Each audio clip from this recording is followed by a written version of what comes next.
మన గుంటూరులో ఎగ్జిబిషన్ అయితే వేరే లెవెల్లో ఉంది. నిజంగా చాలా అంటే చాలా క్రేజీగా ఉంది మన గుంటూరులో ఉన్న చార్మినార్ ఎగ్జిబిషన్ అనేది. టికెట్ ప్రైస్ వచ్చేసి 40 రూపీస్. అడ్రస్ వచ్చేసి అమరావతి రోడ్ సినీ స్క్వేర్ పక్కనే ఉంటుంది. నిజంగా పిల్లలకైతే బోల్డ్ అన్ని గేమ్స్ ఉన్నాయి అనమాట. అసలు నిజంగా టైం ఎలా గడిచిపోయిందో కూడా తెలియదు ఈ ఎగ్జిబిషన్ లో. అంత క్రేజీగా అంత బాగుంది.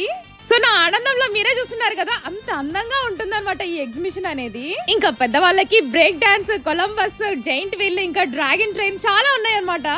ఇంకా బాల్స్ గేమ్ లో అయితే ఫస్ట్ టైం నేనైతే క్లాక్ నైతే విన్ అయ్యాను. చాలా హ్యాపీగా ఉంది. రింగ్ గేమ్స్, అలానే మనకి వాలీబాల్, గన్ షాట్స్ ప్రతి ఒక్కటి చాలా క్రేజీగా ఉంటాయి. షాపింగ్ కూడా ఉందండి. 10 రూపీస్ నుంచి స్టార్టింగ్ అయితే ఉంటాయి. ఇక్కడ మనకి gobi manchurian, ice creams, so food items కూడా ఇక్కడ అవైలబుల్ గా ఉంటాయి. మరి సరదాగా ఫ్యామిలీతో గడపాలంటే ఖచ్చితంగా చార్మినార్ ఎగ్జిబిషన్ కి రావాల్సిందే. అంత బాగుంటుంది. మరి ఈ ఎగ్జిబిషన్ కి ఎవరితో వెళ్ళాలనుకుంటున్నారో ఈ రీల్ అయితే వాళ్ళకి షేర్ చేయండి. అందరూ కలిసి వెళ్ళండి. అప్డేట్స్ కోసం గుంటూరు నందినిని ఫాలో అవ్వండి.